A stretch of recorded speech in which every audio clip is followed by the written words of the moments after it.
the one and only great white hope, the rap god, Eminem. Big question, was he always just an industry plant?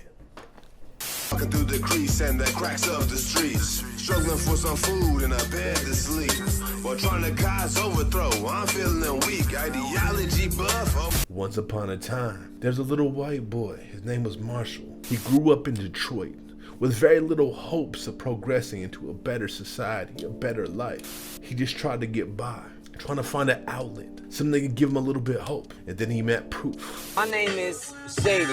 His name is Proof. Proof introduced him to hip hop. And since he was kicking with a bunch of black folks, Proof and D12, he felt he could be a rapper. He would go on stage and get clowned by the black community who were the founders of hip hop. Nevertheless, he chose to persevere. He actually got an album together and got signed for a quick second. And he put out the project Infinite, which was kind of a little bit conscious, a little bit boom bap. But at that point, it flopped, selling only 1,000 albums. He didn't feel like just being himself and creating the music he wanted to create could get him to where he wanted, and he thought he had no hope, so he tried to self-delete himself. Lucky for him, he failed. But he was having very little hope until he decided maybe I could take all this anger and rage I feel out and make a persona. This proves that I am the king of this castle. It is the core of this world. Persona that's not only relatable to white people, but I can use to get out my frustrations, to have no limits. And I'll call that persona Slim Shady. After that point, he decided to drop the Slim Shady EP, and he went after battle trying to win his respect. He came in second, but had an epic loss in a big battle in Detroit. Then he gave his project to some random dude. He's like, man, whatever, here. Feeling really down about himself. He didn't realize that random dude was an exec that took it to Interscope, that eventually got in the hands of Dr. Dre. And Dr. Dre, being the mad doctor that he is, thought he had a product that he could create, that he could build up.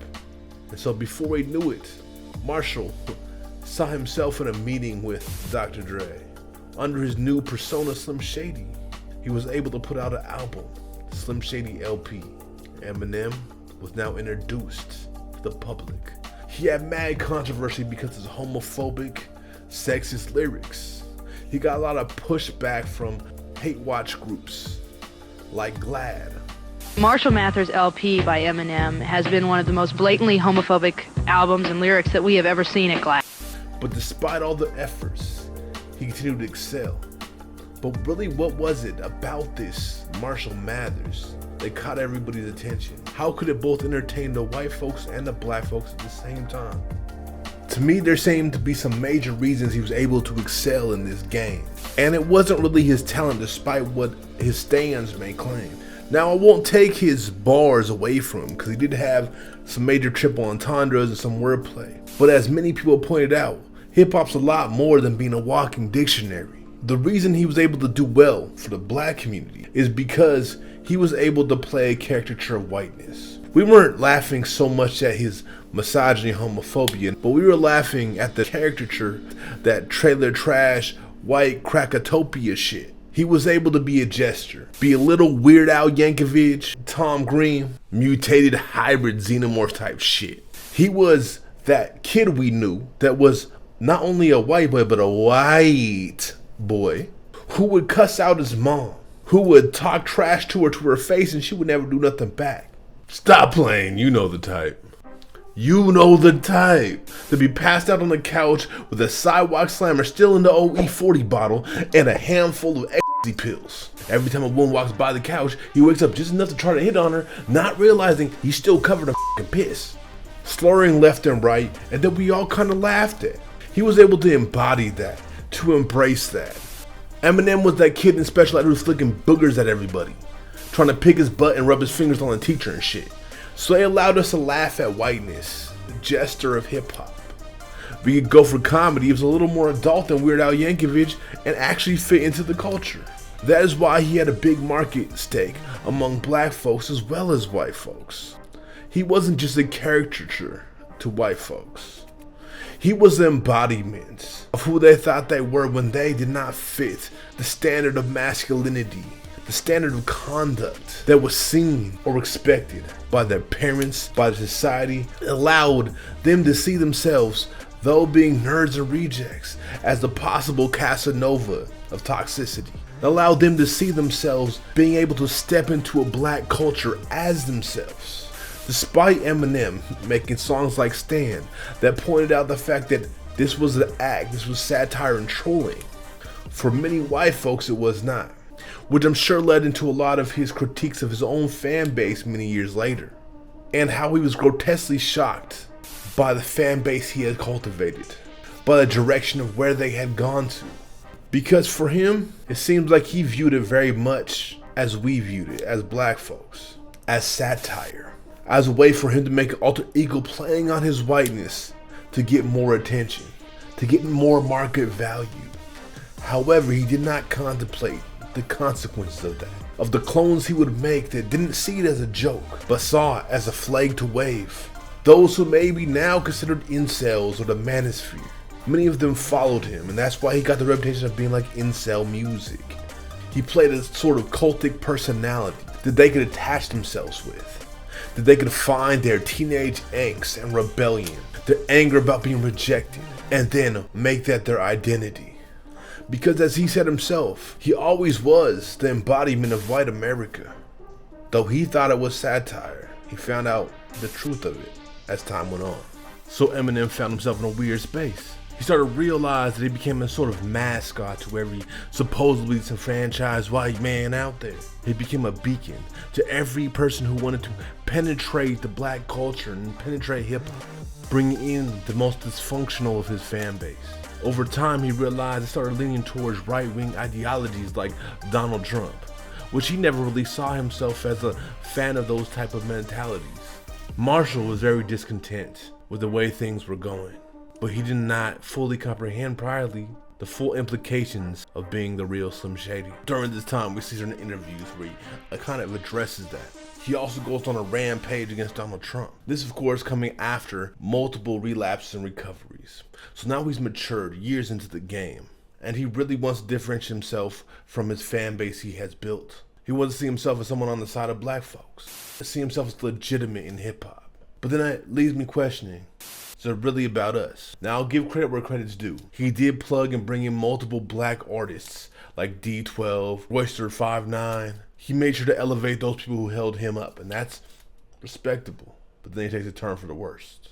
Despite his attacks against Donald Trump and people who push right-wing anti-black politics, he, like many people who proclaimed themselves allies, had his own string of anti-blackness.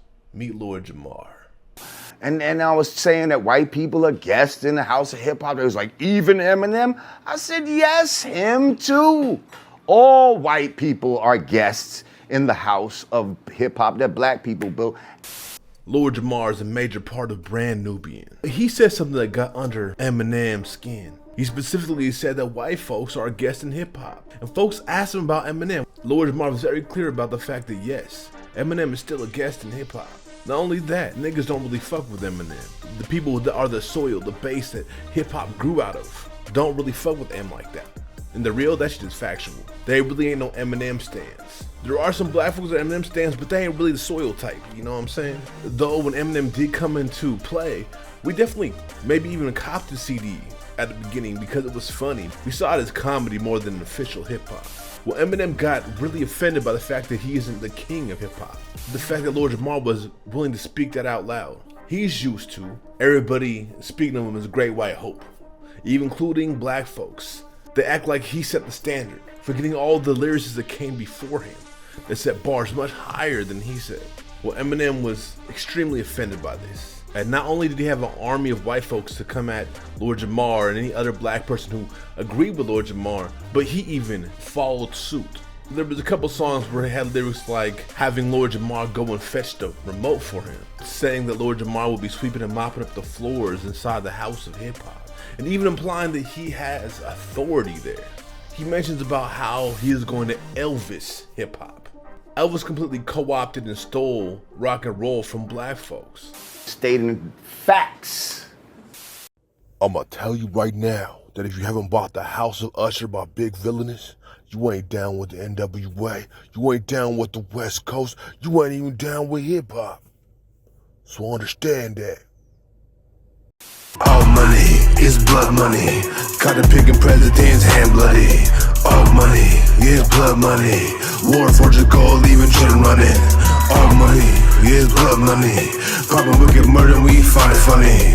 All money is blood money. He became the face of rock and roll by stealing their tunes, by stealing their lyrics. Now, I won't say that Eminem stole lyrics, but when he starts to imply that, he is jumping down the let me wave the white supremacist flag. Let me just go ahead and Columbus hip hop for black folks.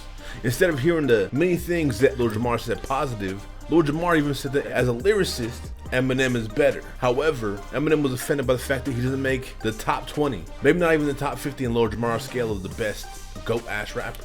The things that really stand out to me is about you telling a black person to go fetch you the remote in their house. That sounds some slave mastery type shit to me, bro. That's how you get a punchline, right? Disrespecting the roots of where this music came from. And some of the critiques of what makes you not dope is the fact that you lack the African relatability, right? You don't reflect our experiences, so you're not relatable. The type of music and beats you go on top of, it doesn't have the feeling of the African roots of the instrumentals either. You literally had to make up a fake identity, Slim Shady, to be able to market yourself inside this industry. You had to embody white trailer trash. And I know that Eminem wants to see himself as some type of ally, some type of solidarity with black folks. But you can't make references to slavery and then come back and think you're supposed to belong in hip hop. Not to mention the fact that you were even implying that you're the rap god in the first place. Saying you're a rap god is like saying you're Osiris or something, my nigga. You ain't even f***ing with it like that. You could only be the GOAT if you come from our experience. You can only be the GOAT if you've taken all the aspects of hip hop. And I'm sorry, Em, but you were never the GOAT. And you never were in line to be. White folks all were guests in hip hop, and that's a fact. And then when you stop recognizing that for a minute, the things that gave you saving graces, right? You flushed it down the toilet, bruh. One thing I noticed is during and before this fiasco that broke out between him and Lord Jamar, he seemed to be repentant of a lot of decisions he made, a lot of the lyrics he put out, a lot of things he put forward. He seemed to want to return to form of him as infinite, return to his original artistry, pull away from the Slim Shady, so tied into that identity that he never will do the peaks that he reached if he doesn't play the white trash, the caricature of a white person. If he actually tries to be responsible with the things he says and puts out there, just not marketable. Like he said, Will Smith don't have the cuts to sell records, but I do. So f*** him and f*** you too. So he f*** himself. Besides the interviews, I can only speculate, but it feels as if he didn't create the legacy he originally wanted to create. He made it, and he blew up. But he's starting to really realize the damage he has had on hip hop, the damage he has had on the communities that created hip hop. He's seen every clone that came after him, who literally will dismiss and disrespect the origins openly. People like Post Malone, Lil Xans, and a long list of white rappers, slews of other known and unknown white men, started to take over the industry, tried to take over hip hop, started to be able to ice out the people who actually created it, and just going from hip hop to hip hop. He's starting to realize there's no way to turn around. The old Marshall will never be, he will always be Slim Shady. He will always be this identity he created. This thing that unified so many white folks in ways that he can no longer condone. He was meant to be a jester, and he became the king of the clowns. He successfully Elvis hip-hop. Will we ever get it back? I don't know. Because at this point, we have black rappers trying to be Eminem. When it comes to the question of was he an industry plant, it's kind of hard to say. Because he did create the concept of Slim Shady before the labels found him. But it was based off completely rearranging who he was and what he stood for to be able to make this character that could then sell. And that character is what Dr. Dre signed. That character is what went platinum. He has to admit and know and be honest. The only reason he made it to the levels he made it was because he was white. Hip hop rap will never be the same again. And I think he's coming to terms that the difference he made was not a positive one. So was he industry plant? I'd say so. But I guess it's how you define it, right? Regardless, hip-hop should have always stayed in the hands of those who created it. And those who are guests should always remember they are guests. This is America, and we still ain't got reparations. Make sure to like, subscribe, hit that bell so you can stay notified. Follow me on all the social medias. That's Big Villainous, BIGGVILLAINUS. Also, if you want to help us keep the lights on, become a Patreon. And you see these names that are passing across the screen on right now. Make sure to cop my album, The House of Usher, at Big Villainous at Bandcamp. Also, make sure to come through the Halloween where we'll be jumping into the back rooms. Will we ever get out? I don't know, man. Get kinda shook, my nigga. Also, peep the gun control debunked video.